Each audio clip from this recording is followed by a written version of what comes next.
ഒരു കപ്പ ബിരിയാണി തിന്നാനായിട്ട് ഞങ്ങൾ പോവുകയാണ്. ഞങ്ങളുടെ ഫ്രണ്ട് ബിനുമാഷാണ് വിളിച്ചത്, അങ്ങോട്ട് പോവുകയാണ്. ഇതാണ് ഞങ്ങൾ കെനിയയിലെ ബൈക്ക് ടാക്സി. അപ്പോൾ ബൈക്ക് ടാക്സിയിൽ വേണം ഞങ്ങൾക്ക് പോകാൻ. അപ്പോൾ ഞാനും എൻ്റെ കൂട്ടുകാരനായ പ്രദീപും ചേർന്നാണ് പോകുന്നത്. ഇതാണ് പ്രദീപ്. അപ്പോൾ ഞങ്ങൾ പോവുകയാണ്. അപ്പോൾ അവിടെ മുത്തപ്പ ഗാർഡൻ എന്ന് പറയുന്ന ഒരു ഹൗസിംഗ് വില്ലയാണ് അവിടെ. അപ്പോൾ അങ്ങോട്ടാണ് ഞങ്ങളുടെ യാത്ര. അപ്പോൾ അവിടെ ചെന്നാൽ കപ്പ ബിരിയാണി എന്ന് പറയാൻ പറ്റില്ല, കപ്പയും എല്ലും അതാണ് ഞങ്ങൾ കഴിക്കാൻ വേണ്ടി പോകുന്ന റൂട്ടാണിത്. ഇത് കൊക്കക്കോള ഫാക്ടറി ആണ് ഇവിടെ അടുത്തുള്ളത്. അതിൻ്റെ ഫാക്ടറിയുടെ ഫ്രണ്ടിലൂടെയാണ് നമ്മൾ പോകുന്നത്. ഈ കാണുന്നതാണ് കൊക്കക്കോള ഫാക്ടറി. അതിപ്പോൾ അങ്ങോട്ട് പോയി കാണിക്കാൻ നിർവാഹമില്ല. അപ്പോൾ അതുപോലെ തന്നെ ഇത് കപ്പളങ്ങയുടെ കൃഷിയാണ് ഇവിടെ മൊത്തം. അപ്പോൾ അങ്ങനെ ഞങ്ങൾ മുത്തപ്പ ഗാർഡൻ എന്ന ആ വില്ല ഫ്ലാറ്റിലേക്ക് എത്തിയിരിക്കുകയാണ്.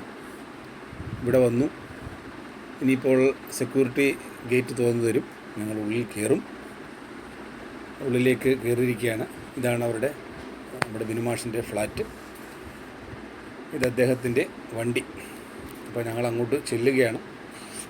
അപ്പോൾ നമ്മുടെ പ്രദീപ് എൻ്റെ പേരെഴുതിയ ജേഴ്സി വിട്ട് പോവുകയാണ്. ഇതാണ് ഞങ്ങളുടെ ബിനുമാഷും ഫാമിലിയും. ഇതവരുടെ കുട്ടികൾ. അപ്പോൾ ഞങ്ങൾ കപ്പ ബിരിയാണി, പിന്നെയും കപ്പ ബിരിയാണിയും തന്നെ പറയുന്നത്.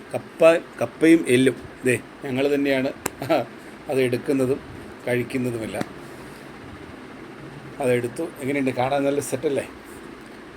അപ്പോൾ ഇനി കഴിക്കുന്നവർ അഭിപ്രായം പറയും. ബിനുമാഷേ എങ്ങനെയുണ്ട്? സൂപ്പർ.